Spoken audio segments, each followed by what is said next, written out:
everybody, I'm Kelly Mataure. Welcome back to my channel. I hope you guys are doing well. I'm coming at you with a quick video today because I'm actually filming this video on the day I need to release it. Today's Sunday because I wasn't feeling well this week, so I didn't have time to film, but I really wanted to be consistent. So here I am putting this video together for you because there's some things that I feel I really wanted to share about this topic because I'm so passionate about it, and there's some non-negotiables that I think we need to discuss. So as you can tell from the title, today we're discussing things that engaged couples or couples who are looking to get married should be talking about, like conversations that they should be having before tying the knot.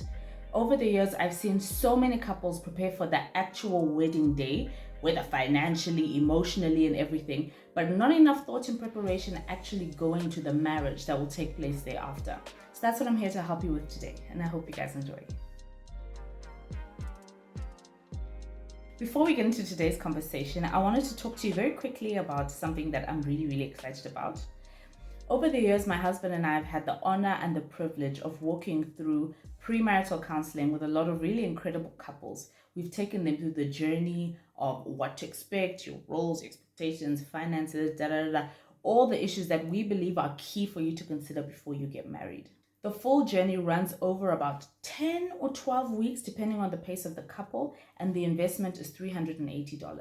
We work with a small number of couples at a time, usually maximum of about 4 or 5, because we feel sometimes the process can be very intensive, and we want to be sure that we're giving you the right value and the right perspectives on every topic that we discuss. So if you're preparing for marriage and you're interested in signing up for premarital counseling with us, I'll leave a link down below with all of the information, everything that you need to know. You can click the link, you can sign up, you can get more information, you can schedule a discovery call. It's up to you, but if this is something that you want to consider and want us to walk with you through the journey as you prepare for your marriage, we're happy to do that. Just follow the link below. Number one of the first things that I believe you should be discussing or have clarity on before you go anywhere is your faith and your values. Are you guys aligned in terms of your beliefs? Now, I know this one can be a whole can of worms because, can a believer marry an unbeliever? Of course, the Bible talks about all those things. I'm just saying, are you guys aligned in your intentions in terms of your faith and your values? So I am Christian. And if you are a Christian or a child of God, are you equally yoked with another child of God? These are questions that you need to be having. It's not something that you want to put off to kind of see how it goes as you go into marriage.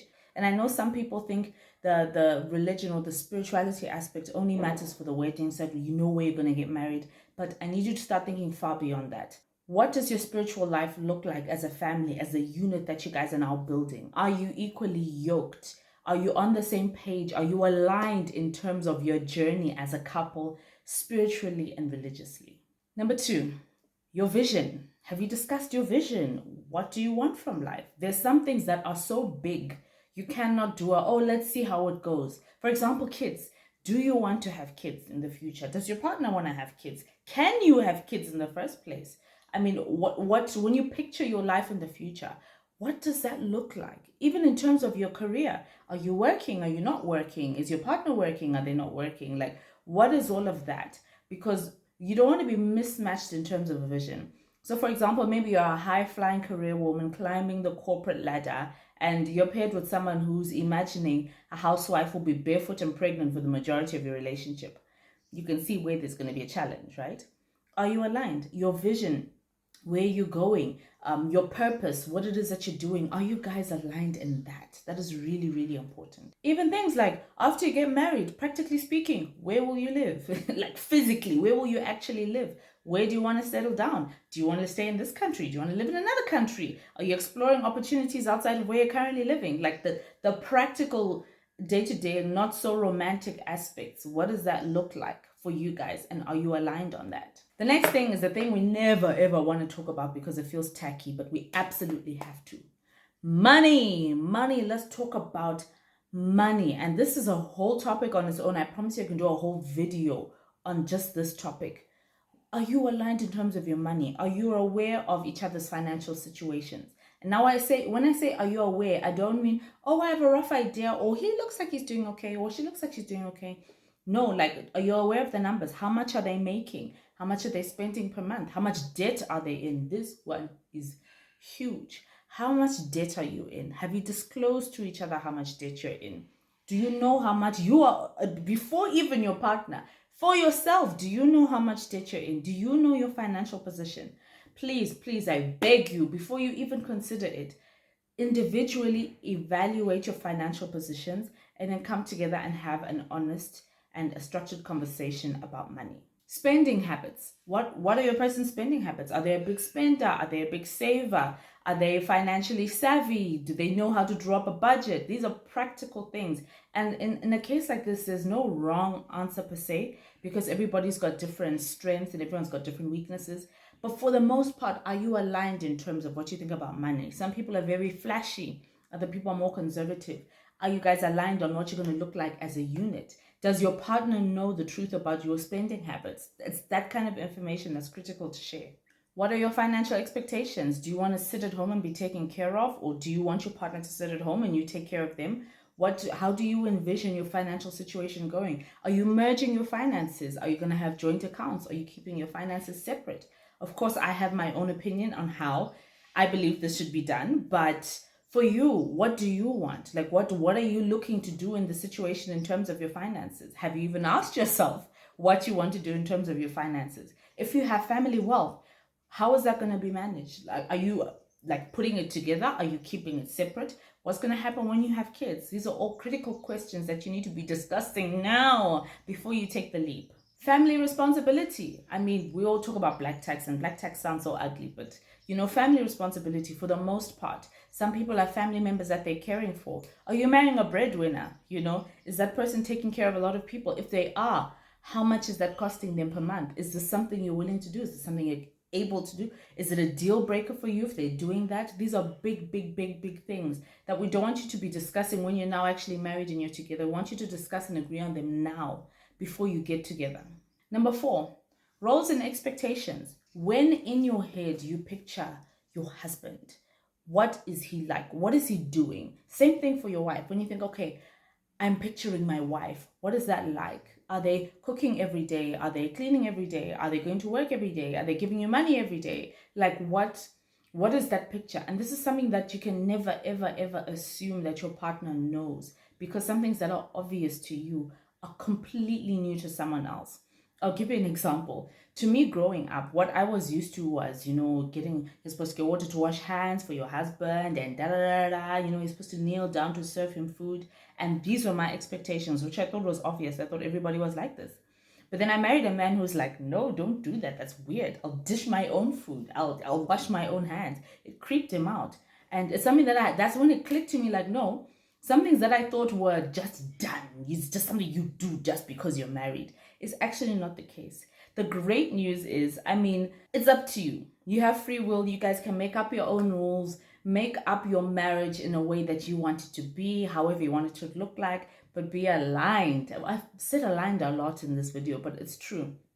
Be aligned on what your picture is in terms of your roles and expectations for your partner. Number 5, what are the family expectations?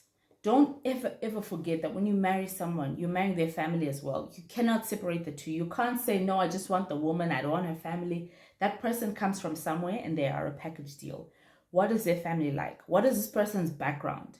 What is their worldview because of the way that they were raised? What was their childhood like? Who raised them? Were they raised by their mother, their grandmother, their grandfather, their father, an older sibling? What does that look like? And the reason this is important is because your background will shape your worldview. So for example, if you marry someone who's come from a polygamous relationship, it might be something that's new or shocking to you, who maybe might be coming from a 2-parent household or a 1-parent household. It shapes your perception on that particular topic. So you can see how that could be a potential cause for conflict. So what is their family background? What does it look like? Also culturally and traditionally. Before you guys get married, have you done the research? Do they want to do Rora? Do they want to do, what are the steps to be able to do things properly? Because as you're preparing to get married, it's important that you honor your families the way they deserve to be honored. The bad news is, unfortunately, when you get married, it's usually not about you as the couple. Unfortunately, it tends to then become about the families. So they must also be honored. What do they want? What are their expectations?